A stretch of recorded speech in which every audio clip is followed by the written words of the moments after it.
if you want to share it with your networks, please share it with your networks. That's absolutely fine. Along with other materials that we'll send out after that our speakers mentioned today. Because it's webinar style, as I've mentioned now, but I do want to mention again for the new folks who've been jumping on the call, we are recording it, but we're also going to be putting everyone on mute as soon as they hop on the call, and that's going to include during the Q&A. So please make sure to keep yourselves on mute during the Q&A and just use that chat feature up toward the top. Q&A is going to begin right around 9:30 after just a few words from Julia Pappas of the World Trade Center, Utah. And at that time, we'll kind of open it up for that chat and we'll be going through the questions that way. If we don't get to your question, if we run out of time, I will put up our email toward the end, and please send those to us, and we can send those to our speakers today. With all of that housekeeping kind of taken care of and with the recording in session, I'm going to go ahead and pass it over to Pitt to introduce today's speakers. We have Theresa Foxley, Ryan Starks, and Alex Adema from DPS Skis. I'm going to go ahead and pass this over.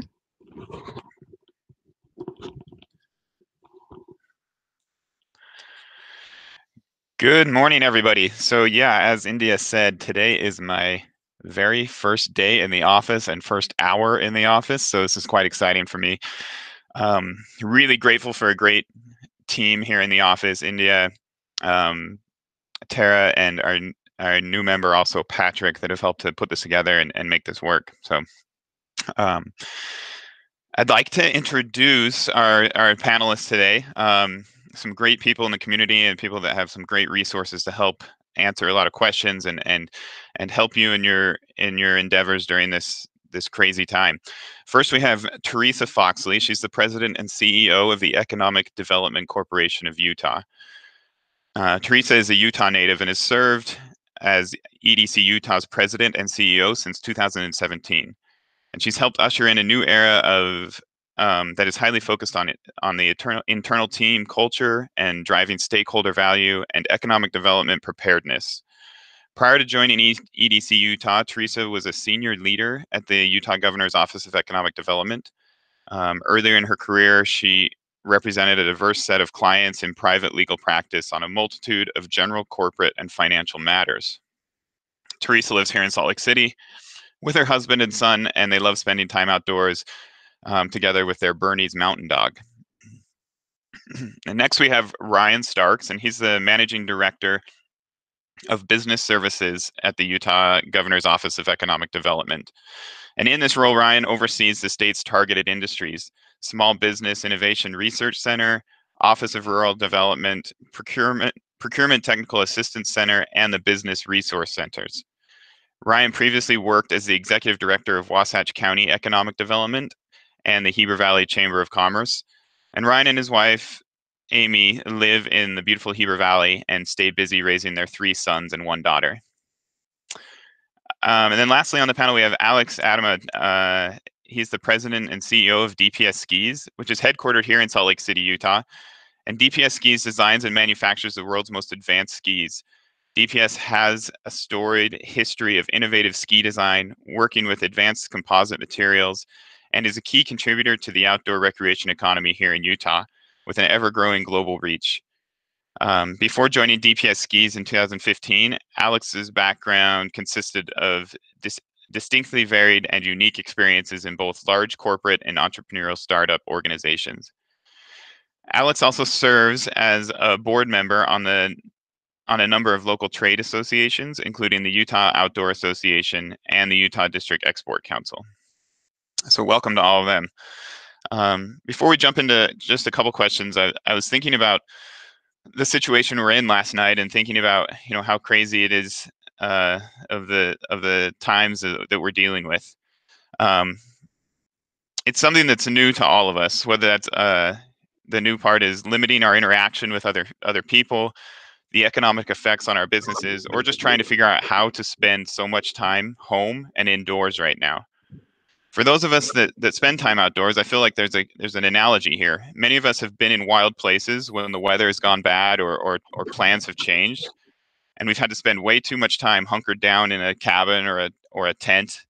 At that point, you're rationing food, figuring out how to stimulate the mind and how to just stay put and wait it out. Well, now we find ourselves in that kind of snowed in situation from a business and economic standpoint. And what we need are the tips and tricks to get us through it without losing our minds or our businesses and come out on the other side when the clouds finally break and the sun starts to shine again. So this group of people, Ryan, Theresa, and Alex, are here to help us with some of those tips and tricks and get us through the stormy times to get us out to the other side. So let's jump into questions. Um, I'd like each of our panelists to please begin by giving a brief overview of your role and what you're focusing on during this COVID-19 pandemic. Lisa, can we start with you? Yeah, absolutely. Can you guys all hear me? Give me the thumbs up if you can hear me. Terrific. Well, thank you so much again to the Office of Outdoor Recreation for organizing this call, and I hope that we can provide the amazing businesses and organizations that are participating today with a little bit of insight into the resources that are being developed as we move through this unprecedented COVID-19 scenario. And I love the analogy that you drew, which is that we're hunkered down now, but if we do the right things, we can come out of this on the other end, hopefully stronger and more resilient as a community. So organizationally, EDC Utah's core competencies really are researching Utah's unique competitive economic advantages, business, marketing, and project management. So we've been really well set up organizationally to pivot some of our resources into the community COVID-19 efforts. I've been proudly serving on the economic response team that was formed by Governor Herbert on March 16th. And within 8 days of that economic response team having been formed, we were able to release the Utah Leads Together plan for a full health and economic recovery for the state of Utah. It's a groundbreaking plan, and one of the things that I'm the most proud of the plan and that I wanted to highlight for this group is that, of course, the public health dictates lead the plan, but we were able to get insight into the public health decision tree and escalation protocols, and then time box some phasing around what the public health protocols will look like over the span of the next several months, and then to design some economic stimulus and response based on those time boxes that we put together. So right now we're in the urgent phase. Obviously, this is where the most stringent social distancing measures are taking place. It's also where we know that as a result of that, we are feeling a lot of economic pain. I know that many of you in the outdoor recreation space are feeling this a lot because of, one, your business cycles and where you are in selling, but also because many of you also support our hospitality and our tourism industry. And so many of your businesses have been impacted by people not being able to get outside and do the things they love. So first thing I want you to know is I empathize with what you're going through right now, because this is a really unprecedented situation. But I do also want you to know that there are a lot of people who are working to try and pull together this plan. So phase one of the plan is a lot of federal stimulus, a lot of state programs, and I'll let Ryan speak to those. Organizationally, what has EDC Utah been doing though? So in addition to supporting the task force through helping to develop the plan, we also put out a survey of businesses to understand how they're being impacted by COVID-19 and what state programs might potentially be able to help bridge what we hope will be a very short, but what we know will also be a very painful period of time. In addition to that, we have team members that are working on what we call the rapid response team.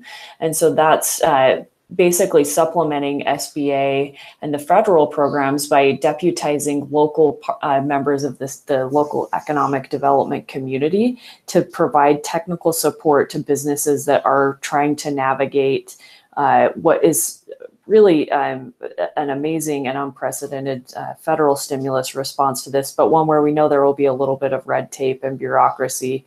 And so we're helping our businesses do that.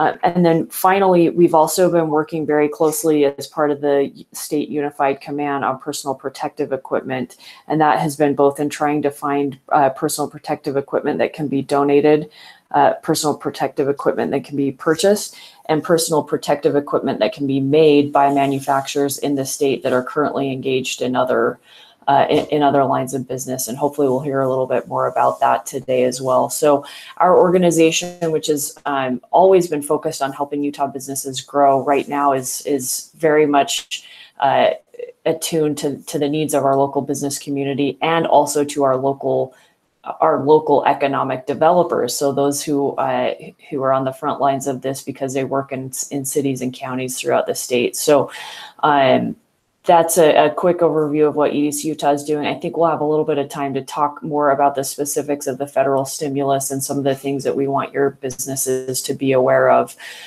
both as it relates to new credit facilities out of SBA, but also to some of the tax deferrals as well. But with that, I'll turn it over to back to you, Pitt, and you can drill into some of the local programs with Ryan. Yeah, thank you, Theresa. Yeah, we'll dive into some details more here in just a minute. Ryan, how about you on a state level or from the Governor's Office of Economic Development? Can you tell us kind of what your role is in through this whole process? Sure. Can you hear me okay? Yeah, hear you great. Great. Well, welcome to day one of work, Pitt. It's great to have you on the team. I feel like we're in a Spider-Man movie or an Avengers movie where the world's collapsing. And what a better time for you to start. So we're happy to have you as part of Team Avengers. Thank you. The governor's office is working really closely to facilitate assistance throughout the state. And I think what we're really doing well is working with so many of our great partners, with private sector people, also with Theresa's group at EDC Utah, and with other resources. We're working closely with Senator Romney's office and Senator Lee's office. We're working with our congressional delegates and just trying to pull together resources that may help our business community. So you may have heard of the website coronavirus.utah.gov. In large part, that's the result of this group that Theresa talked about, this COVID-19 task force. So we're administering that website. We're updating it constantly with new information. If anybody listening has questions about what are some of the resources available, we would invite you to go to this website, coronavirus.utah.gov. And more specifically on a state level, the Governor's Office of Economic Development is working on a new program. Just last week, we came up with a concept to where we could repurpose about $8 million of state funds and put it into a 0% loan program. And from the concept of the idea to implementation yesterday morning, it's a new record for state government efficiency in terms of how quick we're able to turn that around.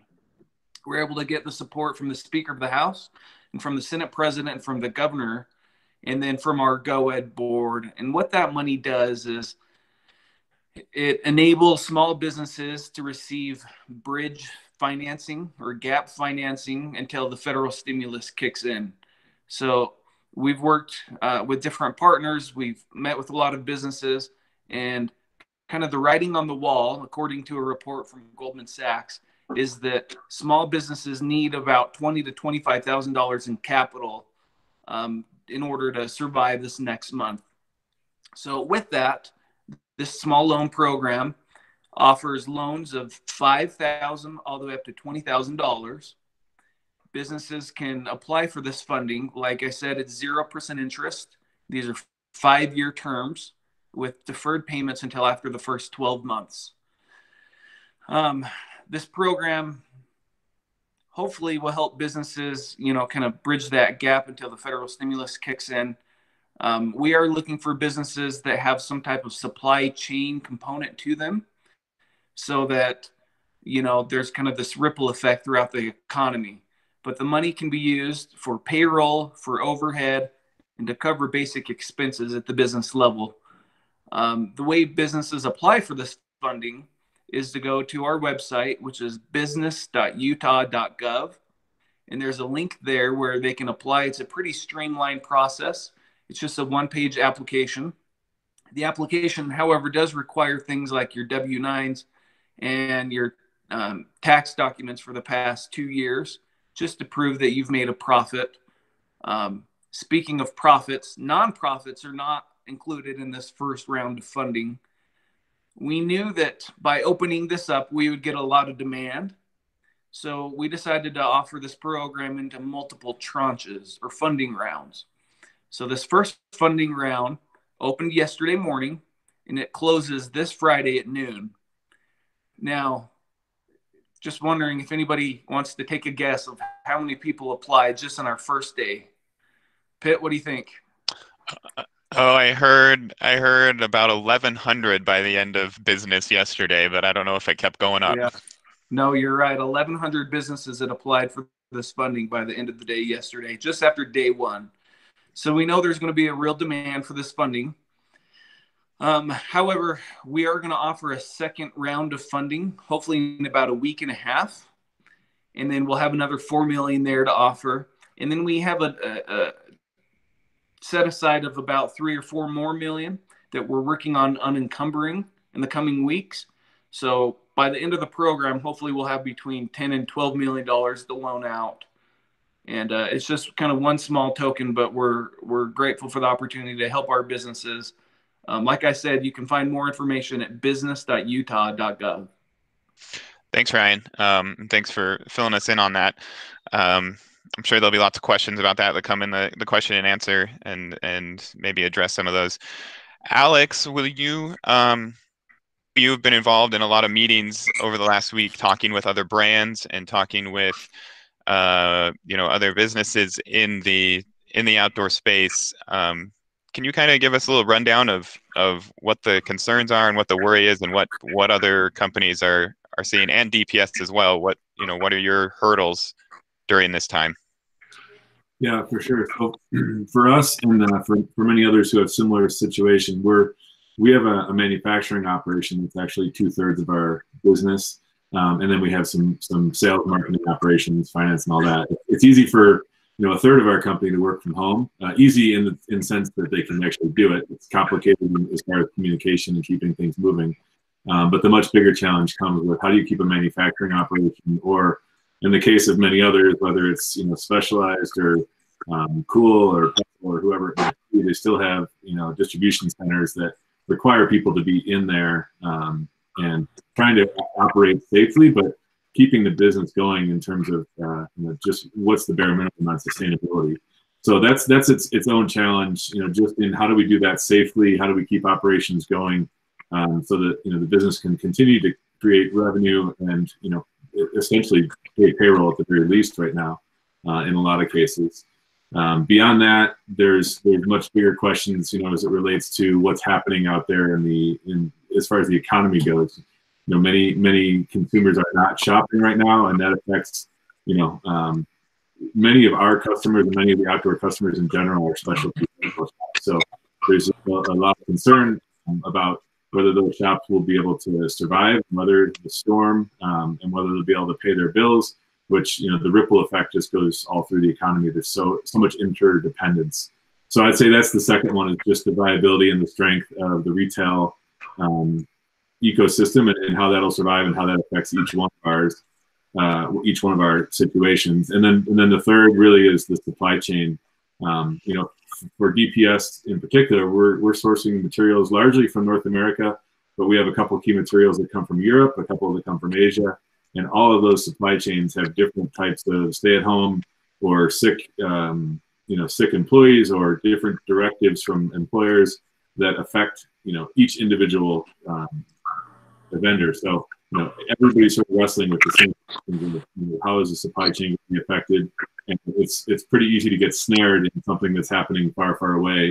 For skis, for example, if we can't get our steel edges, we just simply can't press skis. So fortunately for us right now, we've been able to maintain our supply chain, but it feels precarious every day, just waiting for the next shoe to drop on another country.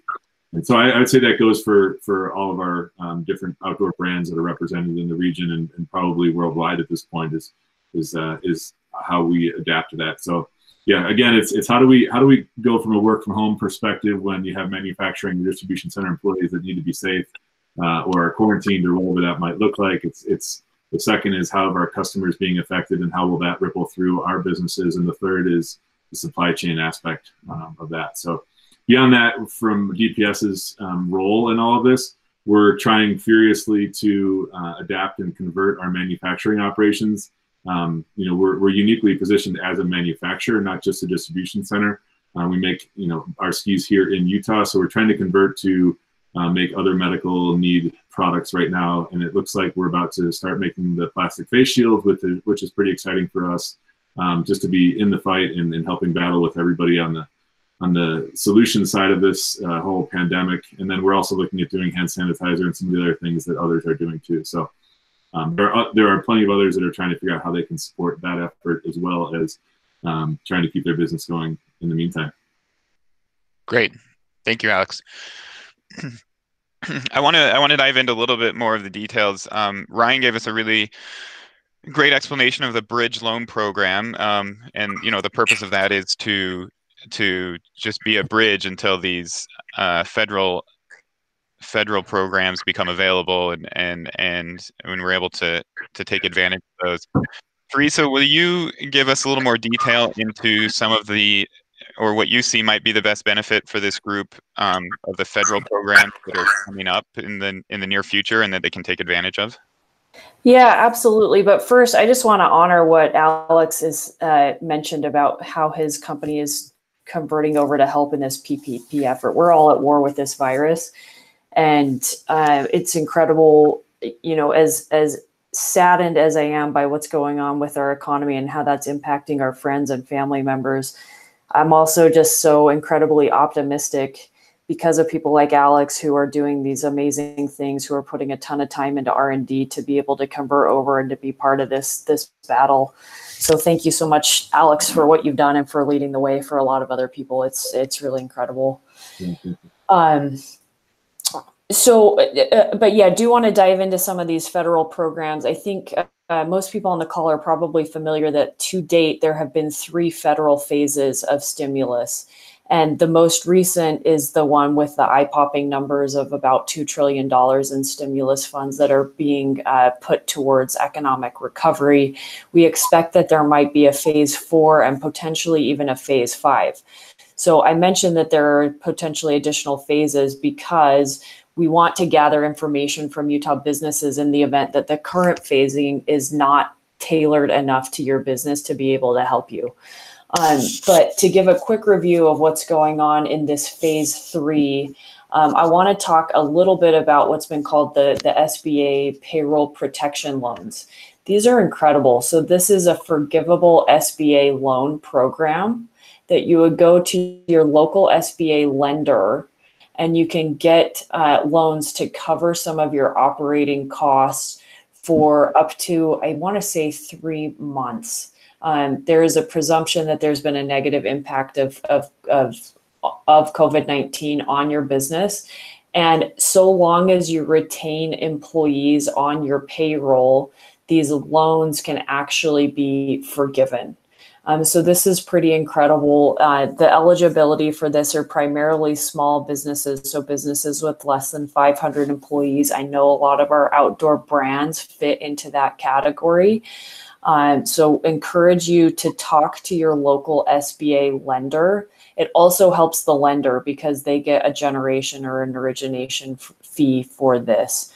The loan amount can be up to the lesser of $10 million or 2.5 times the average monthly payroll cost incurred prior to the loan. So these can be pretty sizable loans to help, again, get through what Ryan and others have mentioned, that a lot of our economist partners think that this could be a V-shaped recovery, where, again, it's a very, very sharp decline, but with a rapid upswing, so long as there are these bridge funds available. So really encourage you to take a look again, and to sit down with your local SBA lender. Many of our community banks are already qualified to do SBA lending.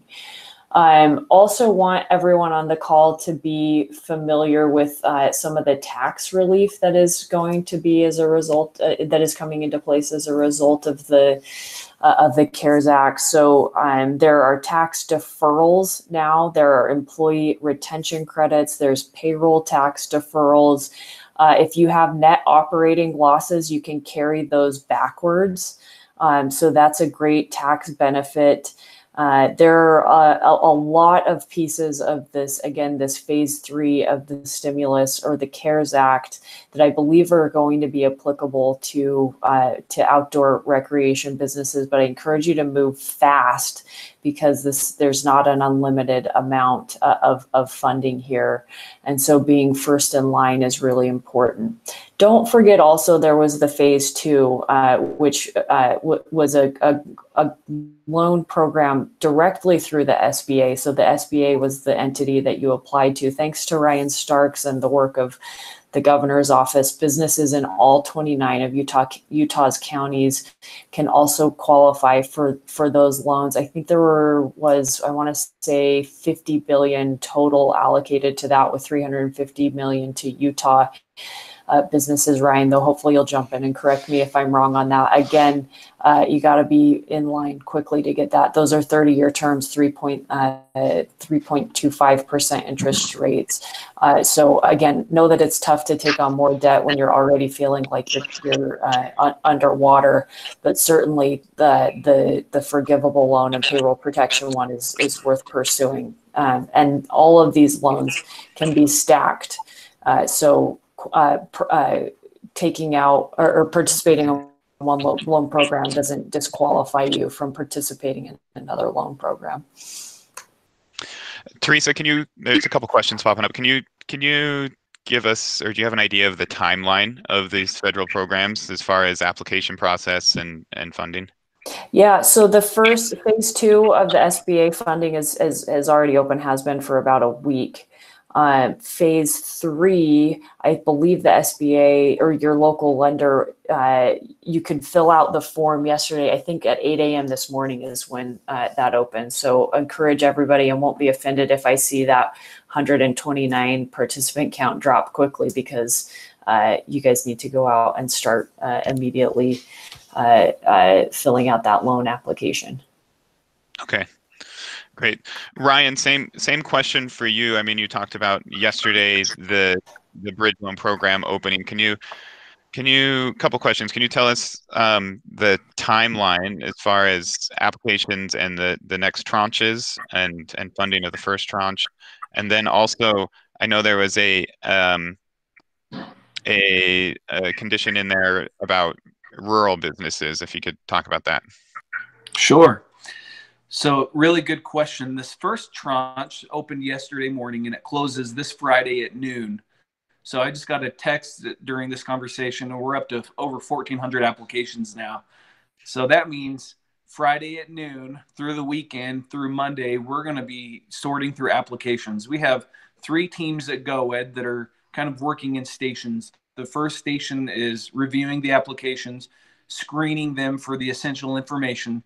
And then we're passing that along to our compliance team to make sure that each of these businesses is really eligible for the funding. And then on Monday, we'll convene with our third team that's going to score each application. We'll make the funding decisions by the end of the day Monday and start working on cutting checks on Tuesday. So we hope to actually have funding out late next week or early the following week, where a business can actually have a check in hand. So this is moving at light year speed for state government, but we're up for the task. It's going to be a fun weekend. Once we get through that first tranche, we will then announce the second tranche. So I would say probably 2 weeks from today, we will open up round 2 of funding.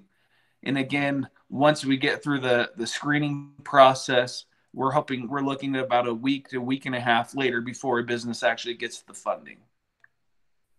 And like Theresa said too, the nice thing about this program is if you're receiving SBA loans or assistance, you can still apply for this state funding as well. So it doesn't preclude you from being eligible. And then you had asked about rural businesses. So because of the nature of this funding, we really value rural Utah and our rural communities. So we've earmarked 25% of all these funds to go to rural companies.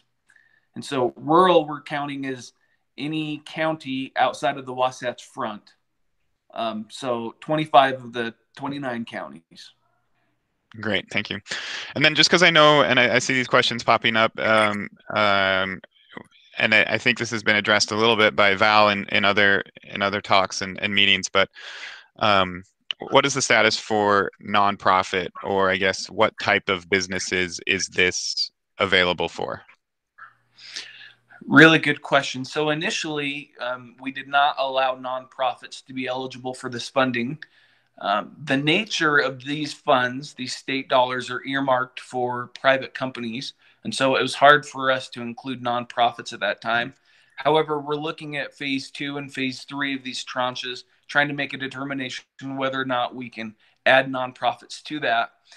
If not, I would encourage people to apply for the SBA loans, because nonprofits may apply. These are really favorable terms, 30 years, 2.75% for nonprofits. So there's still options out there for the nonprofit community. Great.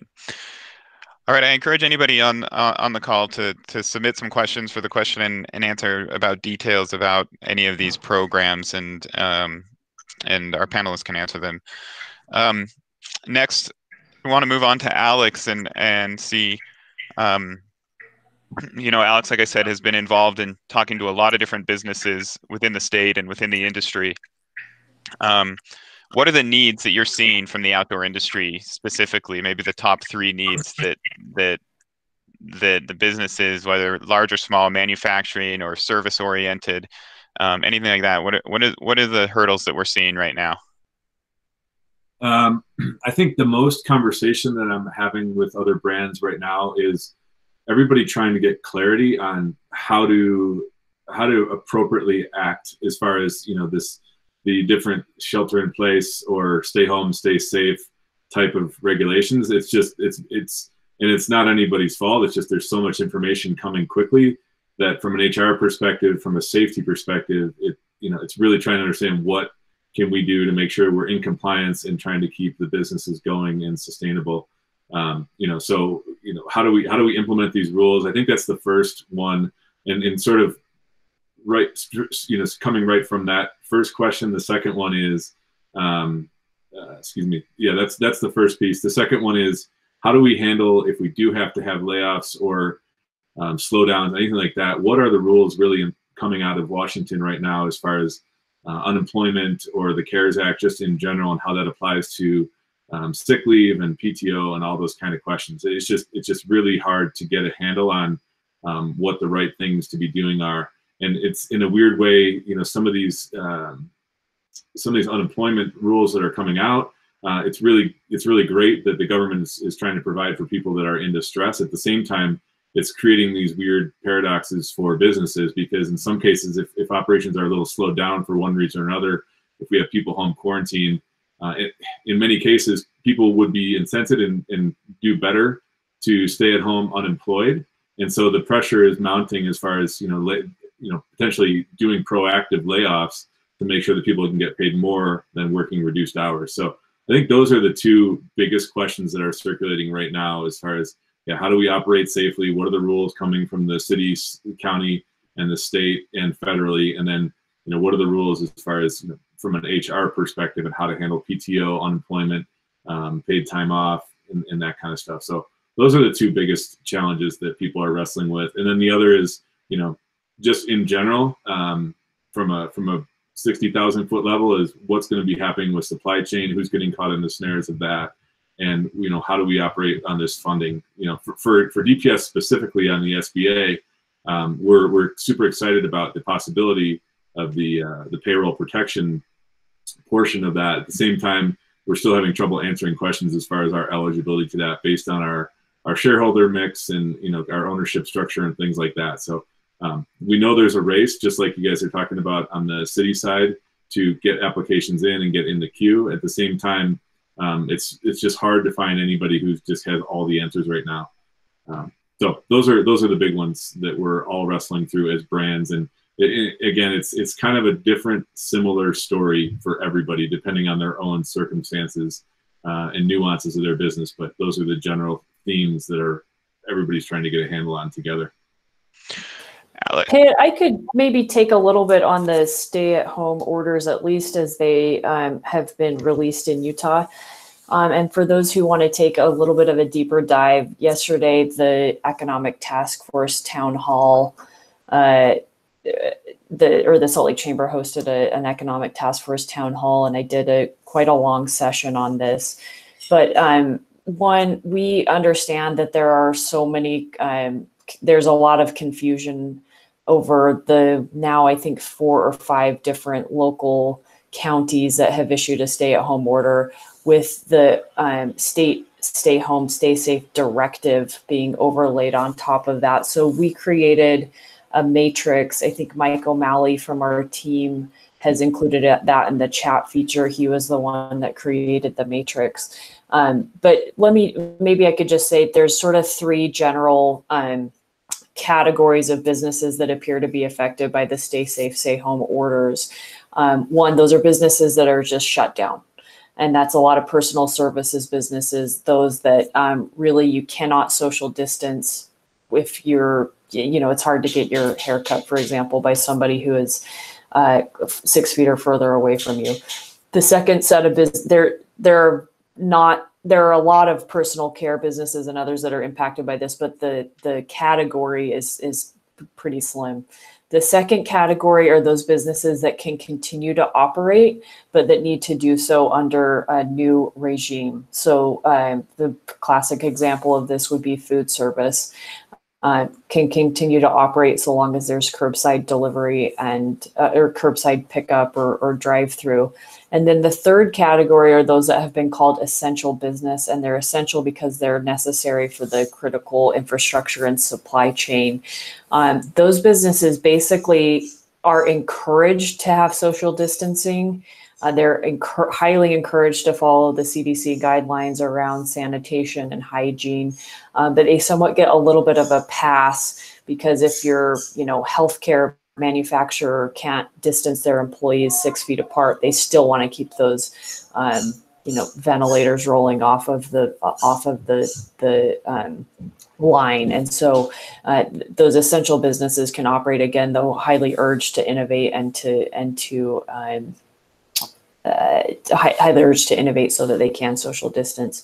I would just say there is no statewide essential business list. So the order that the directive that Governor Herbert issued on Friday of last week does not have a statewide essential business list. We've had companies ask us, how do I get on the statewide essential business list? There is not a protocol or a process for that because there is none.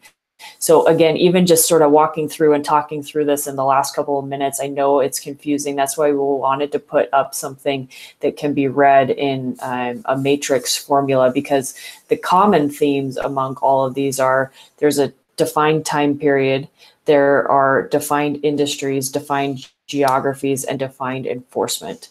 And so all of those 4 things can essentially be captured in a matrix form, and hopefully that's helpful to you. I'm clicking on the chat feature right now, and yes, Mike has linked through to a Google document, so take a look at that. Again, that's just Utah, though. Alex, you've got a global supply chain, and so understanding how that looks in Europe or in Asia is obviously very challenging, but hopefully that provides a little bit of clarity for the folks that have a more circular supply chain here in the state of Utah. Yeah, and we did see the grid come out from Utah Manufacturers Association distributed early this morning, and that is helpful. Yeah, and again, it's not that anybody's not trying to provide the information. It's pretty fluid even week to week.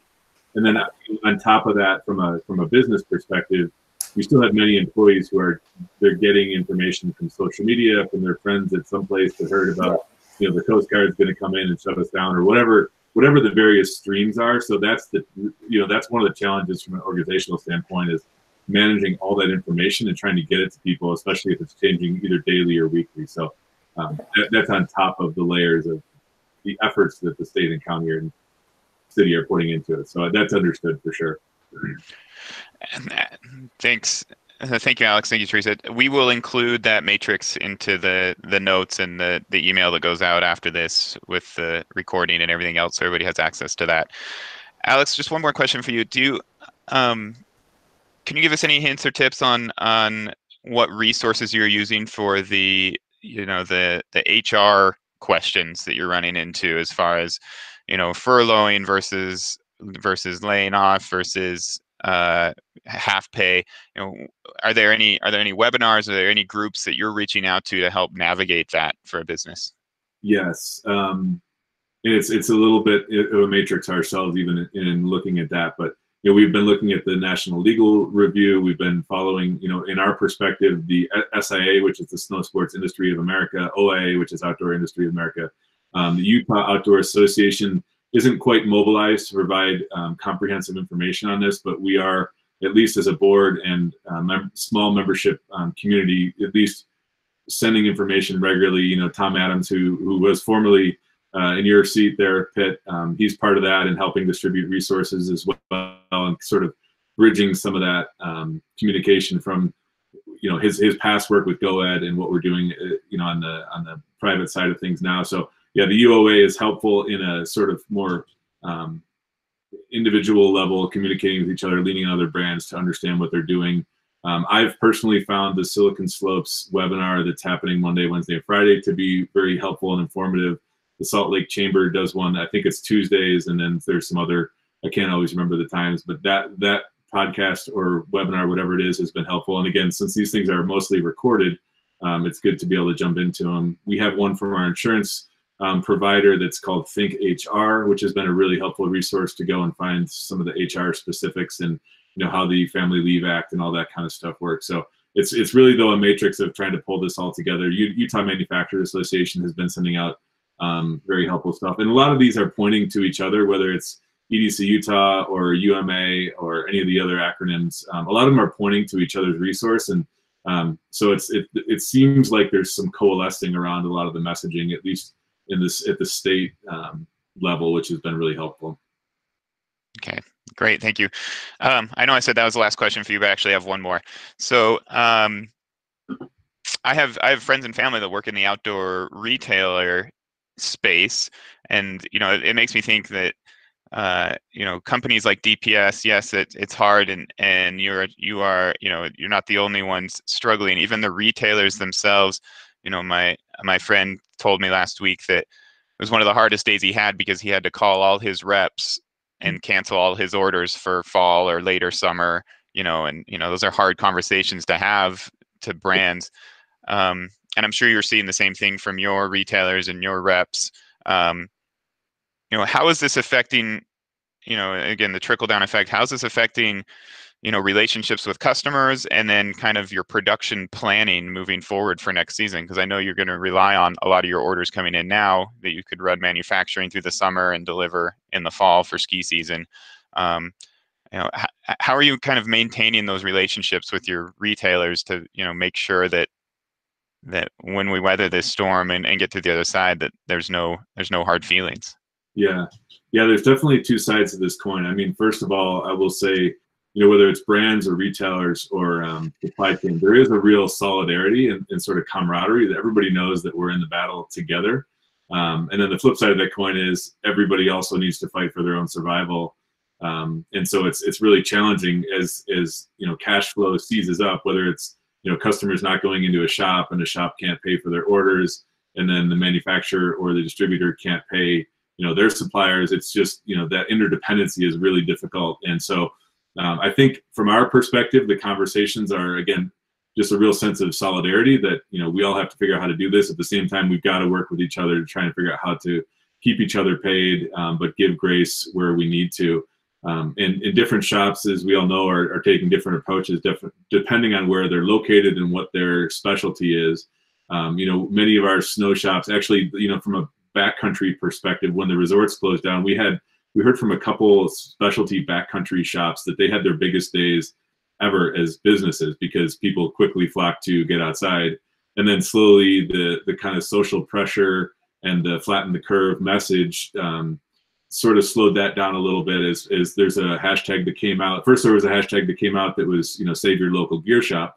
And then another one came out that was curb your turns, meaning, you know, don't stack up in the canyons or wherever you are around the country or the world at trailheads and just keep spreading the disease that way. So everybody wants to be really good stewards of the issue that we have and try and help flatten the curve. At the same time, trying to find creative ways to support those, in many cases, our mom and pop or family operations that are at the end of the chain here, and it flows all the way back through. So we've had a couple of shops where have a lot of success in doing the gift card type of program. So there's just different creative ways that people are trying to deal with that. But yeah, it's a tension between the solidarity and the desire to support each other, because we all know how dependent we are on each other.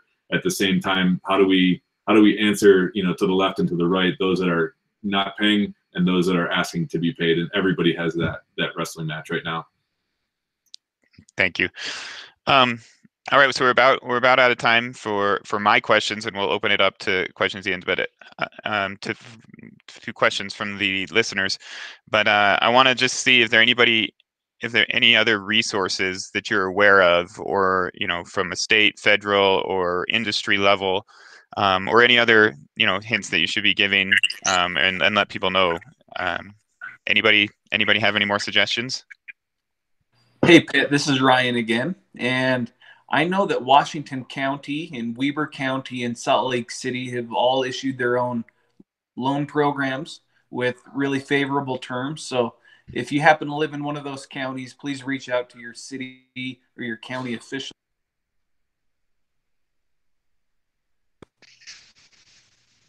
Okay, thanks, Ryan. Mm-hmm. All right, if there's no other comments from the panel, before we jump into questions and addressing questions from our listeners, and thank you so much, I guess, to the panel for all the information that you've given. This is very helpful, and hopefully can lead people in the right direction to start doing what's right for their business and their little part of the community, and help them out. Before we jump into questions, I want to pass it over quickly to Julia Pappas of the World Trade Center, Utah. She's got a few notes for us and a few great things to tell us. So Julia, the time is yours. Thank you. Can everyone see and hear me? Yes, we see you and hear you. Great. Always a good start. So my name is Julia Pappas, and I'm with World Trade Center, Utah. We're a private nonprofit whose goal is to help Utah companies engage and grow internationally. And I quickly want to share some of our international resources, but I realize it might seem a little absurd to talk about international business in these times as we all work from our couches and kitchen tables. But it's actually incredibly crucial. International trade and investment support nearly 1 of every 4 Utah jobs, and small business accounts for 85% of Utah's exporters. Also, we've learned with past experiences that during economic uncertainty and downturn, companies that continue to engage internationally fare far better than those that do not. So I'm here to, 1, encourage you to keep up with your international efforts, even though it seems a little weird right now, and 2, let you know that we're here to help. So we have World Trade Center itself has quite a few different ways of doing that, but I'll just mention a few for the sake of time. We offer free market research and consultations to troubleshoot your supply chain or other disruptions your business might be experiencing right now. We also administer the SBA STEP grant that helps small Utah businesses enter and expand into different markets. I hope they don't mind, but I saw Qualitri ask a question earlier, so I know that they're on the line, but they've leveraged some of our grant funding before and have joined us on different trade shows and trade missions. A very successful company, and we're glad to have them part of the team, but we're here to help you out, even if you can't travel internationally right now, to take advantage of that. So you don't even need to leave your house to apply for the funds that we have and to receive them, but you do need to be a small Utah company that can apply the funds to international projects like translation services, compliance testing, shipping fees, and other things. So if you think that you could fall into that bracket and could use these funds, we encourage you to reach out. I'll leave my email address in the chat function so you guys can follow up with me later. But we really want everyone to keep up with their international efforts, or perhaps this is the time you thought you were ready to reach out internationally. We can help you with that. So we're here to kind of flatten the curve the best way that we can too, by international engagement. And now more than ever, we encourage you to take advantage of our resources. So again, my name is Julia Pappas. Thank you for the time. I want to turn it over to questions, so I'll be brief, but learn more about us at World Trade Center Utah, WTCutah.com, or I'll put my email in the chat. And that's really all for me. So thanks for letting me join you guys today. And Pitt, if I could just give a shout out, going back to your last question about additional resources, I didn't think to speak up on this, but and I always hesitate to do this because I know I'm going to leave somebody out and offend somebody, but DPS has been definitely the benefactor of World Trade Center. Over the years with the STEP grant, we primarily use that for trade show participation and other similar types of programs. Also, I myself have attended a couple of trade missions that have led to some new international customer opportunities. Outdoor recreation, Office of Outdoor Recreation has been a really good resource, and Tara in the bridging the gap here in the new leadership time has really been great in getting information out and trying to help connect just people in the outdoor industry in general to support some of the stuff that's out there. EDC Utah has really been great for us to try and just stay connected and understand what's going on, obviously the loan that's out there. So I would really encourage people to look into the offerings that GoEd has, whether it's World Trade Center, Office of Outdoor Recreation. I know EDC Utah is outside of GoEd, but these types of resources people don't often think to look for, but they exist, and you just got to do a little digging and asking around, and get involved with Utah Outdoor Association or some other similar group that can help point you to resources. And just the whole concept of you don't know what you don't know, and the only way to find out the things that you don't even know you don't know is to just ask questions, get involved in dialogue, and try and figure out what others are doing that's creative that you may not have thought of yet. Yeah, thank you, Alex. I'm glad you brought that up. Yes, we've been very lucky to have DPS join us on a few of our trade shows as well. And so we have, as an organization, really focused on the outdoor industry. It's a strong pillar of the Utah business community, and we're eager to do more. So whether you've connected with us before or you've never heard of our resources, we're here, and now is an incredible time to take advantage of what we have to offer. So please reach out. I'm here and I'm not going anywhere for a long time. So please, I'll put my email in, and don't hesitate to contact me. Thank you, Julia. I really appreciate it, and really appreciate all the work you guys do. All right, so now we will start with the question process. We have until 10 a.m. As you can imagine, all of these people on this panel and everybody is pretty busy at this time, so we want to be respectful of their time and get them back to helping with all the work that they're doing. But we will take about the next 30 minutes to answer any questions. Just to review, use the chat function right or to ask us questions, and we'll try to address them. Keep everyone muted so it keeps it clean and nice. If we don't get to your question, or if it's very specific, we will pass those on to our panelists and or consider them for future online presentations. And maybe somebody can address you directly, one of the panelists, if it's a very specific question about your business or something like that. So with that, let's look at these chats and start to address some of these questions. Wow, you guys are asking all kinds of stuff. This is great. So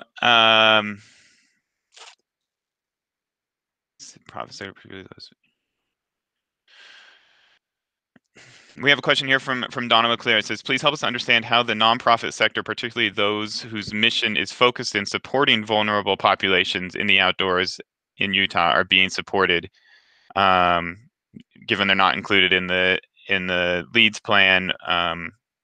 Nonprofit sector employs 6.7% of Utah workforce, 78,000 employees. Yes, there are SBA loans, but what about in Utah? Ryan, do you want to address that?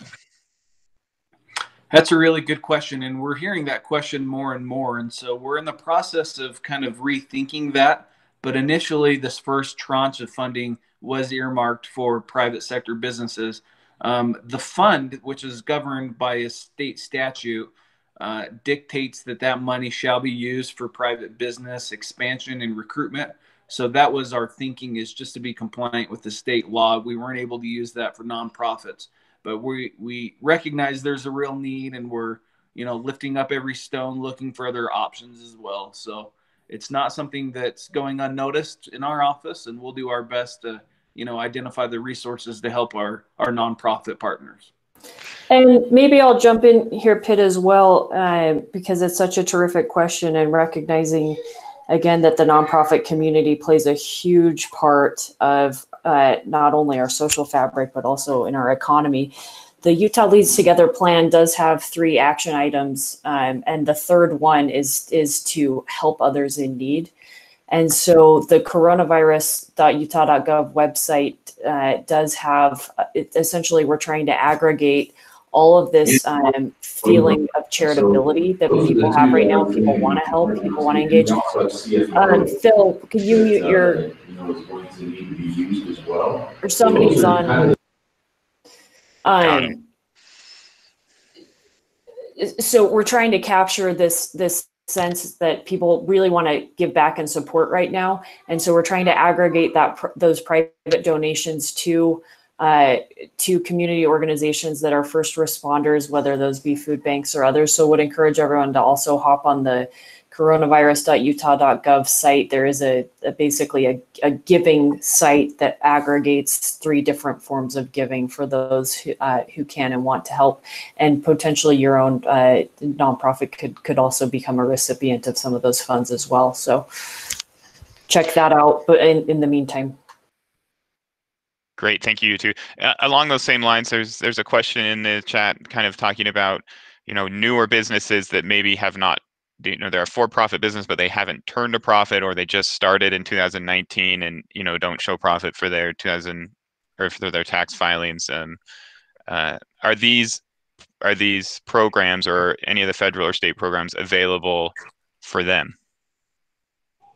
I can answer that first question. So basically the criteria for the Go and Administer loans is that a business must be established and licensed before January 1st of 2020. So if a business has opened, sometime in 2019 or 18, we would still encourage you to apply. We're not going to preclude you from applying. I think the stronger your track record, the more competitive your application will be, but we don't want to turn anybody away. So we'd encourage you to go ahead and apply. Great, thank you. Here's another question. The timeline that the Utah COVID Task Force put together shows a 6-month-long timeline before retail and tourism will begin to recover. How is this timeline perceived, and how feasible is it for any business to be in a holding pattern for 6 months and not have to shutter their doors permanently? Any thoughts on that as far as the timeline to where you hope to see these stimulus programs and everything else to actually see the economy start to rebound? I can take this, or Ryan, if you want to jump in as well. So again, the innovation in the plan was to bring public health into the economic discussion so that we could understand and time box what measures they will take in order to feel like they can get the transmission rates of this disease, which doesn't have a defined R0 rate, but which we're trying to measure ourselves so that we can gradually allow for decreases in the social distancing guidelines. I'd point everyone back to the plan. We're in the urgent phase now. This is an 8 to 12 week timeline. The stabilization phase comes in after that. That's a 10 to 14 week timeline. And then finally the recovery phase. The hope though would of course be that non-immunocompromised or non-sensitive populations can start to have some return to normalcy in the stabilization phase, while we still think there will probably be some mass gathering limitations. Again, the hope would be that some of those restrictions would be eased up, but now we have a tool to be able to measure when we need to ratchet up the social distancing guidelines or when we need to ratchet them back. So the hope was to provide hope through timelines, not to further the uncertainty. So happy to chat with that individual offline if there's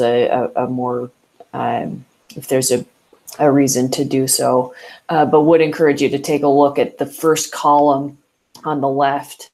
In each one of the phases has the anticipated social distancing guidelines, so that can help people understand again what their business might be able to how their business might be impacted 8 weeks from now, 10 weeks from then, 12 weeks from there. One other thing I failed to mention, and I'm so sorry, but this is just how my brain works. It's very stream of conscious. There is a really terrific resource that the Eccles Foundation is underwriting.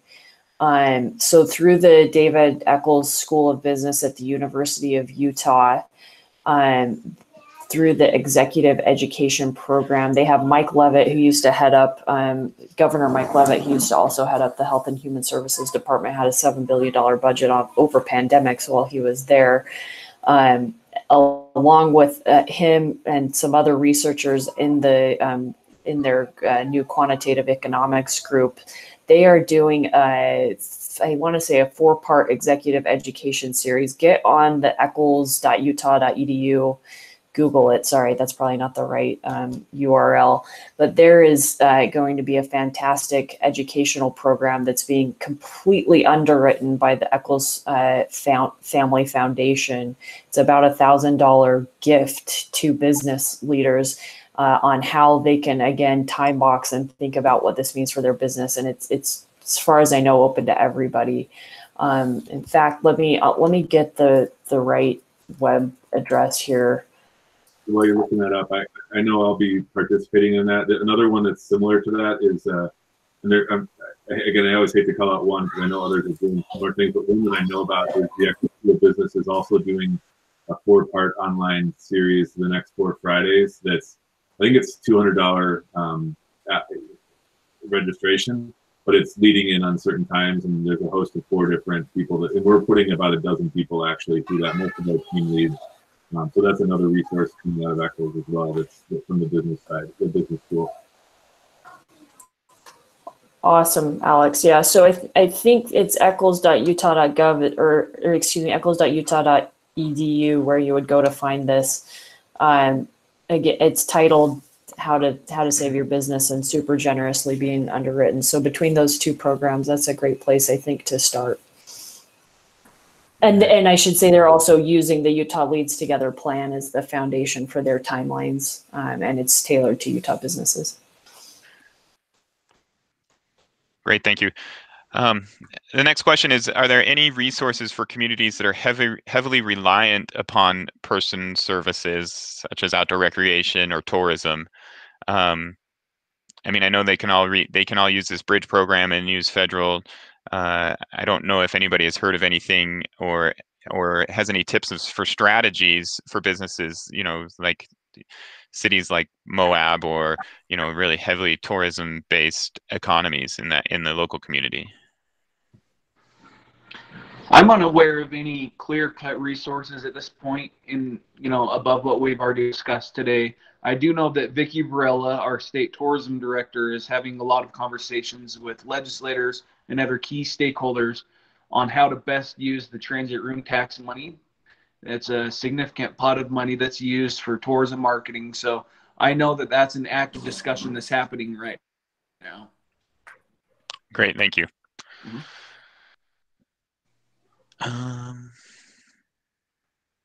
I think we've addressed most of these questions. Some of these are more directly towards the WTC or yes, to Julia, and yeah. So if nobody has any other questions at this time, I want to thank everybody for your questions and for participation and for tuning in today. I want to thank our panelists, Theresa, Ryan, and Alex, for the information that they've provided. Please watch your inboxes. Oh, we did have one more question pop up, which we'll address. How about single owners with no employees for any of these programs? Does that apply? My advice for the Bridge program is to go ahead and apply. It doesn't hurt to apply. If you don't get funded the first time, perhaps there's an opportunity the second or the third time. It is a competitive process, so I don't want to discourage you from applying, but we'll entertain all applications. Okay, thank you, Ryan, for that. Again, I want to thank Ryan, Theresa, and Alex for the information they provided and all the work that they are doing to get this up and running. As Ryan mentioned, the speed at which the Office of Economic Development is working and EDC is working with these programs is pretty mind-blowing, especially for a state agency. State agencies don't typically have that reputation of being really fast, and they are being extremely fast through this whole process. So appreciate that, and appreciate the work that you're doing. Everybody watch your inboxes for a link to this. You can review it. You'll have all the contact information for people to reach out, and also all the links to notes or documents that were referred to on this recording. Also, there will be a survey. Again, let us know how we're doing, and let us know what you'd like us to address in these future webinars and discussions, and so we can continue to support you and support the industry and everybody.